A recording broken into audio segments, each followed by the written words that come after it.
Hi friends, welcome back to my YouTube channel. ಇವತ್ತಿನ design ನೋಡೋಣ. ನಾನು ನೀಡಲ್ ನಂಬರ್ 10 ತೊಗೊಂಡಿದ್ದೀನಿ ಮತ್ತು 6 ಎಳೆ ದಾರ ತೊಗೊಂಡಿದ್ದೀನಿ. ಈಗ ನೀಡಲ್ ಮೇಲಿಂದ ಒಂದು ರೌಂಡ್ ತೊಗೊಂಡು ಕೆಳಗಡೆಯಿಂದ ಒಂದು ಫುಲ್ ಸರ್ಕಲ್ನ ತೊಗೋಬೇಕು.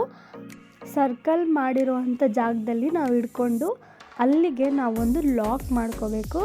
ಸೊ ಈ ರೀತಿಯಾಗಿ ನಾನು ದಾರನ ಲಾಕ್ ಮಾಡ್ಕೋತಾ ಇದ್ದೀನಿ. ಇಲ್ಲಿಂದ ನಾನು 10 ಚೈನ್ಸ್ನ ಹಾಕೋತಾ ಇದ್ದೀನಿ. 1 2 3 4 5 6 7 8 9 ಮತ್ತು 10. ಸೊ ನಾನಿಲ್ಲಿ 10 ಚೈನ್ಸ್ನ ಹಾಕ್ಕೊಂಡಿದ್ದೀನಿ. ಈಗ ನಾನು ಸ್ಟಾರ್ಟಿಂಗ್ ಚೈನ್ ಏನು ಹಾಕ್ಕೊಂಡಿದ್ದೀನಿ ಅಲ್ಲಿಗೆ ನಾನು ಈಗ ಅದೇ ಜಾಗದಲ್ಲಿ ನಾನು ಲಾಕ್ ಮಾಡ್ತಾಯಿದ್ದೀನಿ. ನೋಡ್ಬೋದು, ಈ ಫಸ್ಟ್ ಚೈನ್ ಹಾಕಿದ್ನಲ್ಲ ಅದೇ ಜಾಗದಲ್ಲಿ ನಾನು ಇಲ್ಲಿ ಸಿಂಗಲ್ ಲಾಕ್ನ ಮಾಡ್ತಾಯಿದ್ದೀನಿ. ಸೊ ಈಗ ಇಲ್ಲಿಂದ ನೀಡಲ್ ಮೇಲೆ ಒಂದ್ಸಲಿ ದಾರ ಸುತ್ತಕೊಂಡು ನಾವು ಹಾಫ್ ಡಬಲ್ ಕ್ರೋಶನ ಮಾಡ್ಕೋಬೇಕಾಗತ್ತೆ. ನೋಡ್ತಿರ್ಬೋದು, ಈಗ ನೀಡಲ್ ಮೇಲೆ ಒಂದ್ಸಲಿ ದಾರ ಸುತ್ತಕೊಂಡು ಕೆಳಗಡೆಯಿಂದ ಹೋಗಿ ದಾರ ತಂದು, ಸೊ ನೀಡಲ್ ಮೇಲೆ 3 ದಾರ ಇರುತ್ತೆ, 3 ದಾರನೂ ಸೇರಿ ಈಗ ನಾವು ಒಂದು ಮಾಡ್ಕೋಬೇಕು. ಸೊ ಇದೇ ಥರನೇ ನಾನು 20 ಹಾಫ್ ಡಬಲ್ ಕ್ರೋಶನ ಮಾಡ್ಕೋತಾ ಇದ್ದೀನಿ. ಸೊ ನಾನಿಲ್ಲಿ 10 ಚೈನ್ಸ್ ಹಾಕಿರೋದ್ರಿಂದ 20 ಹಾಫ್ ಡಬಲ್ ಕ್ರೋಶನ ತಗೋತಾ ಇದ್ದೀನಿ.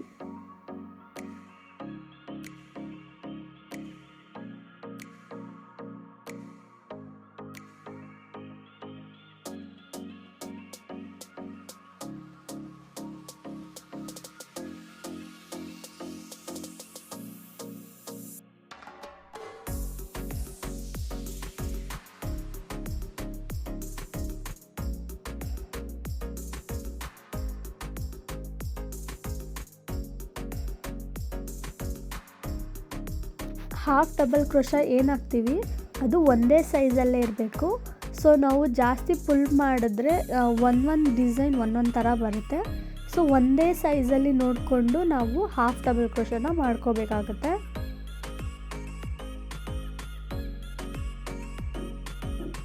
ನೋಡ್ಬೋದು, ನಾನಿಲ್ಲಿ ಕೊನೆಯದಾಗಿ ಒಂದ್ಸಲಿ ಹಾಫ್ ಡಬಲ್ ಕ್ರೋಶನ ಮಾಡ್ಕೋತಾ ಇದ್ದೀನಿ. ಈಗ ಇಲ್ಲಿಂದ ನಾವು 1 ಚೈನ್ 2 ಚೈನ್ಸ್ ಹಾಕ್ಕೊಂಡು ನೀಡಲ್ ಮೇಲೆ ಒಂದ್ಸಲಿ ದಾರ ಸುತ್ತಕೊಂಡು ನಾವು ಸ್ಟಾರ್ಟಿಂಗಿಂದ ಏನು ಹಾಫ್ ಡಬಲ್ ಕ್ರೋಶೆ ಹಾಕಿದ್ದೀವಿ ಅದರೊಳಗಾಸಿಂದ ನಾವಿಲ್ಲಿ ಡಬಲ್ ಕ್ರೋಶನ ಮಾಡ್ಕೋಬೇಕಾಗತ್ತೆ.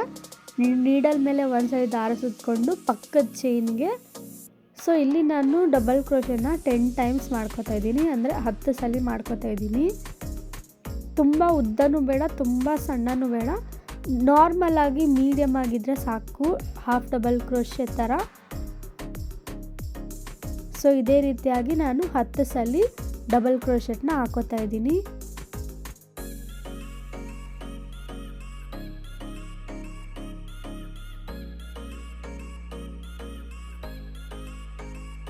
ನೋಡ್ತಿರ್ಬೋದು, ನಾನಿಲ್ಲಿ 10 ಡಬಲ್ ಕ್ರೋಶೆಟ್ನ ಹಾಕಿದ್ದೀನಿ. ಈಗ ನೆಕ್ಸ್ಟ್ ಡಿಸೈನ್ ಕಡೆ ನೋಡೋಣ. ಈಗ ನಾನು ಅದು ಫ್ಲವರ್ ಏನಿದೆ ಅದನ್ನು ನಾನು ಉಲ್ಟಾ ಮಾಡ್ಕೊಂಡಿದ್ದೀನಿ. ಸೊ ಉಲ್ಟಾ ಮಾಡಿಕೊಂಡು ನಾನಿಲ್ಲಿ ಬೀಡನ್ನ ಆ್ಯಡ್ ಮಾಡ್ಕೋತಾ ಇದ್ದೀನಿ, ಅಂದರೆ ಸ್ಮಾಲ್ ಬೀಡ್ ಆ್ಯಡ್ ಮಾಡ್ತಾಯಿದ್ದೀನಿ. ಒಂದು ಸ್ಮಾಲ್ ಬೀಡ್ ಆ್ಯಡ್ ಮಾಡಿಕೊಂಡು ಈಗ ಅದನ್ನು ನೀಡಲ್ ಮೇಲೆ ಒಂದ್ಸಲಿ ದಾರ ಸುತ್ತಕೊಂಡು ಇಲ್ಲೂ ಕೂಡ ನಾನು ಹಾಫ್ ಡಬಲ್ ಕ್ರೋಶನ ಮಾಡ್ಕೋತಾ ಇದ್ದೀನಿ. ಸೊ ನೀಡಲ್ ಮೇಲೆ 3 ದಾರ ಇರುತ್ತಲ್ಲ, ಸೊ 3 ದಾರನೂ ಸೇರಿ ಒಂದು ಮಾಡ್ಕೋತಾ ಇದ್ದೀನಿ. ಇಲ್ಲಿ ನಾನು 10 ಡಬಲ್ ಕ್ರೋಶೆ ಹಾಕಿರೋದ್ರಿಂದ 10 ಮಣಿ ಹಿಡಿಯುತ್ತೆ. ಈಗ ಮತ್ತೆ ಮಣಿ ತಗೊಂಡು ನೀಡಲ್ ಮೇಲೆ ಒಂದ್ಸಲಿ ದಾರ ಸುತ್ತಕೊಂಡು ಪಕ್ಕದಲ್ಲಿ ಏನಿದೆ ಅದೇ ಜಾಗದಲ್ಲಿನೇ ನಾನು ಹಾಫ್ ಡಬಲ್ ಕ್ರೋಶನ ಮಾಡ್ಕೋತಾ ಇದ್ದೀನಿ.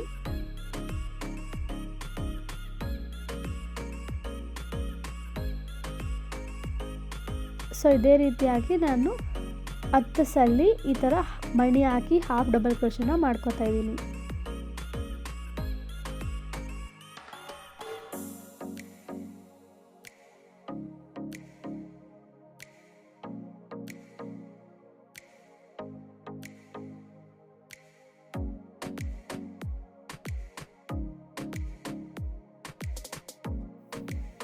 ನೋಡ್ಬೋದು ನಾನೀಗ ಕೊನೆಯದಾಗಿ ಹಾಫ್ ಡಬಲ್ ಕ್ರೋಶನ ಮಾಡ್ಕೋತಾ ಇದ್ದೀನಿ.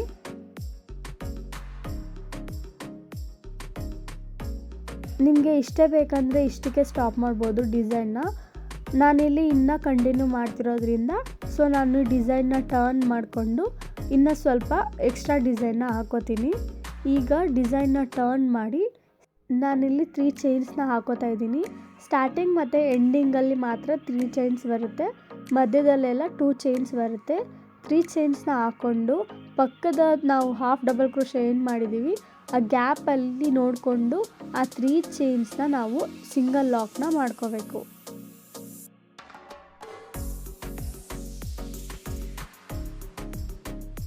ನೋಡ್ಬೋದು ಈ ರೀತಿಯಾಗಿ ಗ್ಯಾಪ್ ಇದೆ ಅಲ್ವಾ, ಸೊ ಅದೇ ಜಾಗದಲ್ಲಿ ನಾವು 3 ಚೈನ್ಸ್ನ ನಾವು ಲಾಕ್ ಮಾಡ್ಕೋಬೇಕಾಗತ್ತೆ. ಈಗ 3 ಚೈನ್ಸ್ ಲಾಕ್ ಆದಮೇಲೆ ನಾವು 2 ಚೈನ್ಸ್ ಹಾಕೋಬೇಕು. 2 ಚೈನ್ಸ್ ಆದಮೇಲೆ ಮತ್ತೆ ಪಕ್ಕದ ಬೀಡ್ ಗ್ಯಾಪ್ ಏನಿದೆ ಅದೇ ಜಾಗದಲ್ಲಿ ನಾವು ಲಾಕ್ ಮಾಡ್ಕೊಳ್ಳೋದು. ಸೊ ನೆಕ್ಸ್ಟ್ ಎಲ್ಲ ಫುಲ್ಲು 2 ಚೈನ್ಸೇ ಬರುತ್ತೆ, ಕೊನೆಯದಾಗಿ ಮಾತ್ರ 3 ಚೈನ್ಸ್ ಬರುತ್ತೆ.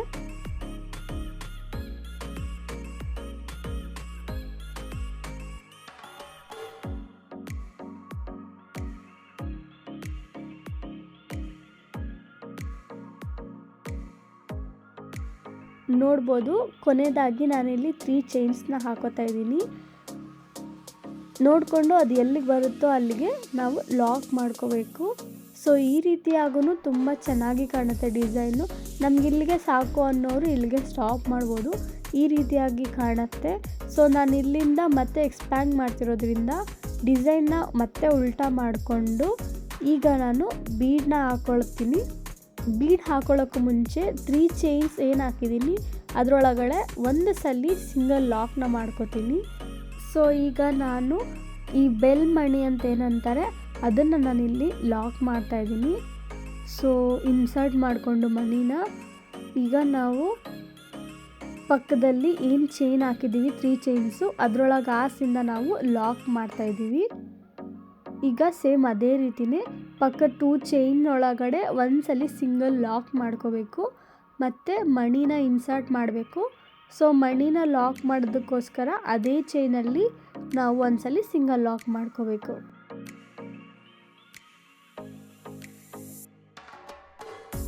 ನೋಡ್ತಿರ್ಬೋದು ಈ ರೀತಿಯಾಗಿಯೇ ನಾನು ಇಲ್ಲಿ 10 ಬೆಲ್ ಮಣಿಗಳನ್ನು ಹಾಕಿದ್ದೀನಿ.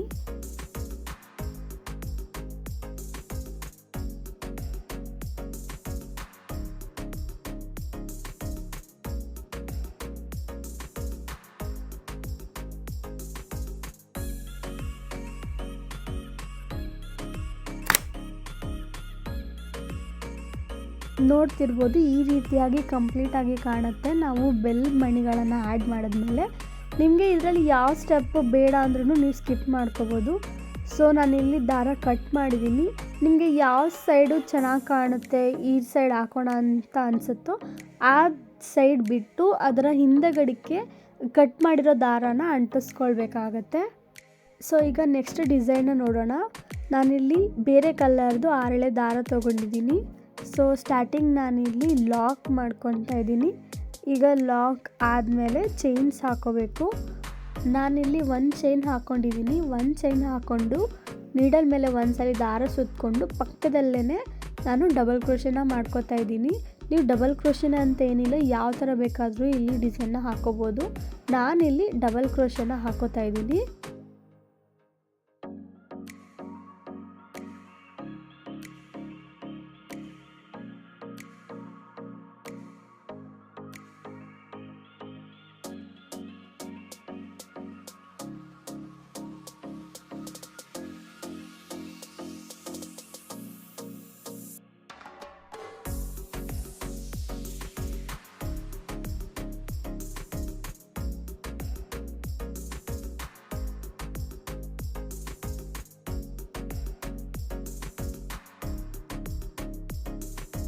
ನಾನಿಲ್ಲಿ 6 ಟೈಮ್ಸ್ ಡಬಲ್ ಕ್ರೋಶನ ಮಾಡ್ಕೋತಾ ಇದ್ದೀನಿ, ಪಕ್ಕನೇ ಇರುತ್ತೆ.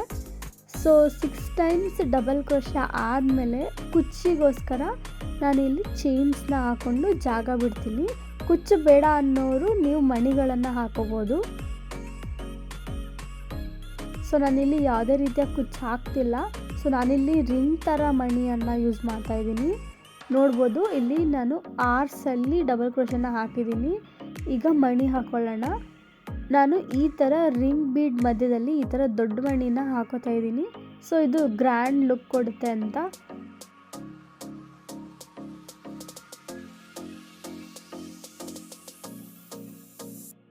ಈಗ ಬೀಡ್ ಇನ್ಸರ್ಟ್ ಆದಮೇಲೆ ನಾವಿಲ್ಲಿ ಸಿಂಗಲ್ ಲಾಕ್ ಮಾಡ್ಕೋಬೇಕು. ಈಗ ಲಾಕ್ ಆದಮೇಲೆ ನೀಡಲ್ ಮೇಲೆ ಒಂದು ಸಲ ದಾರ ಸುತ್ತಕೊಂಡು ಪಕ್ಕದಲ್ಲಿ ಏನು 6 ಸಲ ಸ್ಟ್ಯಾಂಡ್ಸ್ ಹಾಕ್ಕೊಂಡಿದ್ದೀವಿ, ಸೊ ಅದೇ ಥರ ನಾನಿಲ್ಲಿ ಮತ್ತೆ 6 ಸ್ಟ್ಯಾಂಡ್ಸ್ನ ಹಾಕೋತೀನಿ. ಅಂದರೆ ಡಬಲ್ ಕ್ರೋಶೆ ಬರುತ್ತೆ ಇಲ್ಲಿ.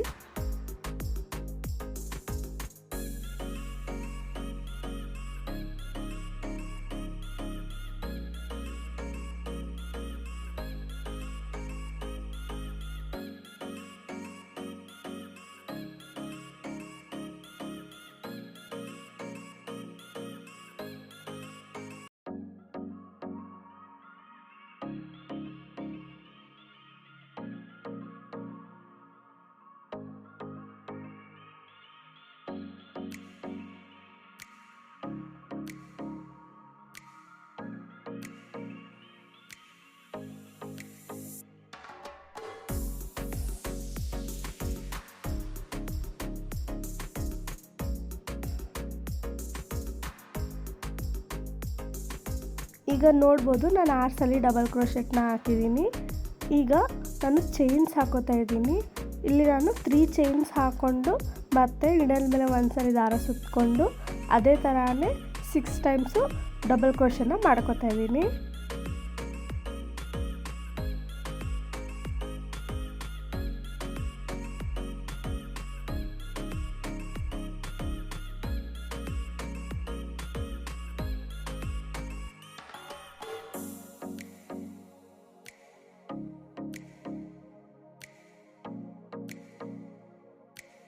ಈಗ 6 ಟೈಮ್ಸ್ ಡಬಲ್ ಕ್ರೋಶೆ ಆಗಿದೆ.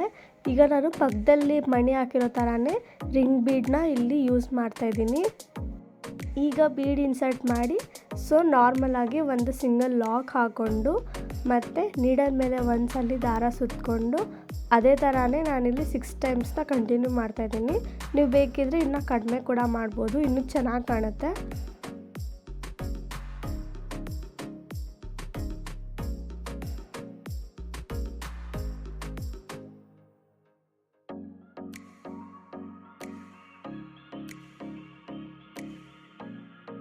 ಸೊ ಇದೇ ರೀತಿಯಾಗಿ ನಾನು ಫುಲ್ಲು ಕಂಪ್ಲೀಟ್ ಮಾಡ್ತಾಯಿದ್ದೀನಿ.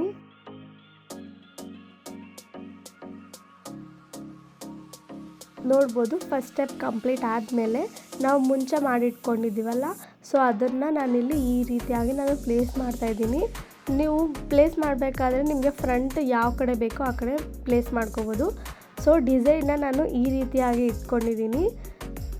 ಸೊ ಇದು ಫ್ರಂಟ್ ಸೈಡು. ನಾನೀಗ ಬ್ಯಾಕ್ ಸೈಡಲ್ಲಿ ವರ್ಕ್ ಮಾಡ್ತಿರೋದ್ರಿಂದ ನಾನು ಬ್ಯಾಕ್ ಸೈಡನ್ನ ಟರ್ನ್ ಮಾಡ್ಕೊಂಡಿದ್ದೀನಿ. ಸೊ ಅದೇ ಕಲರ್ ದಾರನೇ ನಾನು ತೊಗೊಂಡಿದ್ದೀನಿ. ಡಿಸೈನ್ನ ನಾವು ಸೀದಾ ಪ್ಲೇಸ್ ಮಾಡಬೇಕು. ಸೊ ನಾವು ಅದನ್ನು ಉಲ್ಟಾ ತಿರುಗಿಸಿದಾಗ ಸೊ ಅದು ಫ್ರಂಟಿಗೆ ಬರುತ್ತೆ. ಈಗ ನಾನಿಲ್ಲಿ ಲಾಕ್ ಮಾಡ್ತಾಯಿದ್ದೀನಿ ಥ್ರೆಡ್ನ. ಈ ರೀತಿಯಾಗಿ ನಾವು ಲಾಕ್ ಮಾಡ್ಕೋಬೇಕು ಥ್ರೆಡ್ನ.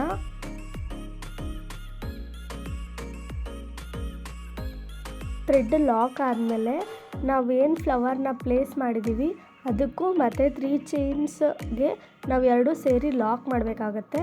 ಸೊ ನಾನಿಲ್ಲಿ ರಿಂಗ್ ಅಂತ ಏನಿದೆ ಅದು ಮೇಲುಗಡೆ, ಸೊ ಅದು 4 ಟೈಮ್ಸ್ ಅಂದರೆ 4 ಚೈನ್ವರೆಗೂ ಬಿಟ್ಟು 5th ಚೈನು ಮತ್ತು ಹಿಂದೆಗಡೆ 3 ಚೈನ್ಸ್ ಏನಿದೆ ಅದು ಎರಡಕ್ಕೂ ಸೇರಿ ನಾನಿಲ್ಲಿ ಸಿಂಗಲ್ ಲಾಕ್ನ ಹಾಕೋತಾ ಇದ್ದೀನಿ. ನೋಡ್ತಿರ್ಬೋದು ಈ ರೀತಿಯಾಗಿ ನಾನು ಸಿಂಗಲ್ ಚೈನ್ನ ಹಾಕೋತೀನಿ. ಮತ್ತು ಪಕ್ಕದ ಚೈನಲ್ಲಿ ಒಂದು ಸಲ ಮತ್ತು ಕೆಳಗಡೆಯಿಂದ ಒಂದು ಸಲ ಹಾಕೋತಾ ಇದ್ದೀನಿ. ಇದು ಚೈನ್ ಕೂಡ ಇನ್ಕ್ಲೂಡ್ ಆಗಿರಬೇಕು. ಇದೊಂದೇ ಸಪ್ರೇಟ್ ಅಂದರೆ ಇದು ಲಾಕ್ ಆಗೋದಿಲ್ಲ. ಸೊ ನಾನಿಲ್ಲಿ ಈ ಥರ 4 ಟೈಮ್ಸು ಈ ಥರ ಮಾಡ್ಕೊಂಡಿದ್ದೀನಿ. ಚೈನ್ಗೂ ಹಾಕೋಬೇಕು ಮತ್ತು ಈ ಮೇಲೆ ಜುಮ್ಕಿ ಡಿಸೈನ್ಗೂ ಕೂಡ ಹಾಕೋಬೇಕು. ಈ ಥರ ಹಾಕ್ಕೊಂಡು ದಾರನ ಕಟ್ ಮಾಡ್ಕೊತಾ ಇದ್ದೀನಿ. ನಾವು ಸೀರೆನ ಈ ರೀತಿಯಾಗಿ ತಿರುಗಿಸಿದ್ರೆ ಈ ರೀತಿಯಾಗಿ ನಮಗೆ ಫ್ರಂಟ್ಗೆ ಕಾಣುತ್ತೆ. ಸೊ ಈ ಎಕ್ಸೆಸ್ ಥ್ರೆಡ್ ಏನಿದೆ ಸೊ ಅದನ್ನು ನಾನು ಹಿಂದೆಗಡೆ ಅದನ್ನು ಅಂಟಿಸ್ಕೋತಾ ಇದ್ದೀನಿ. ಡಿಸೈನ್ ಈ ರೀತಿಯಾಗಿ ಕಂಪ್ಲೀಟ್ ಆಗುತ್ತೆ. ಸೊ ಅದು ಎಕ್ಸೆಸ್ ದಾರ ಏನಿದೆ ಅದನ್ನು ನಾನು ನೀಡಲ್ ಸಹಾಯದಿಂದ ಹಿಂದೆ ತಗೋತಾ ಇದ್ದೀನಿ. ಹಿಂದೆ ತಗೊಂಡು ಅದಕ್ಕೆ ಗ್ಲೂ ಹಾಕ್ಕೋತಾ ಇದ್ದೀನಿ. ನಾನಿಲ್ಲಿ ಫ್ಯಾಬ್ರಿಕ್ ಗ್ಲೂನ ಯೂಸ್ ಮಾಡ್ತಾ ಇದ್ದೀನಿ. ಸೊ ಇದು ದಾರ ಕ್ಲೀನಾಗಿ ಸ್ಟೇಬಲ್ ಆಗಿರುತ್ತೆ ಅಂತ ನಾನು ಈ ಗ್ಲೂನ ಯೂಸ್ ಮಾಡ್ತಾ ಇದ್ದೀನಿ. ಸೊ ಈ ರೀತಿಯಾಗಿ ದಾರ ಮಾಡಿ ಈ ರೀತಿಯಾಗಿ ನಾನು ಪೇಸ್ಟ್ ಮಾಡ್ಕೋತಾ ಇದ್ದೀನಿ. ಎರಡು ಸೈಡನ್ನು ನಾನು ಇದೇ ರೀತಿಯಾಗಿ ಗ್ಲೂ ಹಾಕಿ ನಾನು ಪೇಸ್ಟ್ ಮಾಡಿಕೊಂಡು ಎಕ್ಸೆಸ್ ಥ್ರೆಡ್ ಏನಿದೆ ಅದನ್ನು ನಾನು ಕಟ್ ಮಾಡ್ಕೋತಾ ಇದ್ದೀನಿ.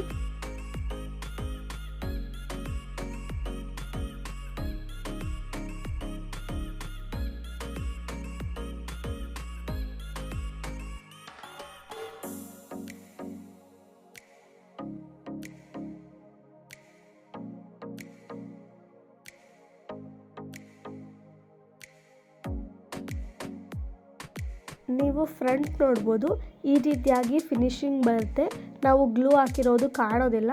ಸೊ ಇದೇ ರೀತಿಯಾಗಿ ನಾನು ಇನ್ನೊಂದು ಕಡೆ ಕೂಡ ಆ್ಯಡ್ ಮಾಡ್ಕೋತೀನಿ. ನೋಡ್ತಿರ್ಬೋದು ನಾನು ಈ ರೀತಿಯಾಗಿ ಆ್ಯಡ್ ಮಾಡ್ಕೊಂಡಿದ್ದೀನಿ. ಎರಡು ಸೈಡನ್ನು ತುಂಬ ಚೆನ್ನಾಗಿ ಬರುತ್ತೆ. ಈ ಥರ ಡಿಸೈನ್ಗಳನ್ನ ರಿಸೆಪ್ಷನ್ಗಳಿಗೆ ಹಾಕಿಸಿದ್ರೆ ತುಂಬ ಗ್ರ್ಯಾಂಡ್ ಲುಕ್ ಕೊಡುತ್ತೆ. ನಿಮಗೆ ಈ ಡಿಸೈನ್ ಇಷ್ಟ ಆಗಿದರೆ ಲೈಕ್ ಮಾಡಿ, ಶೇರ್ ಮಾಡಿ, ಸಬ್ಸ್ಕ್ರೈಬ್ ಮಾಡಿ. Thank you.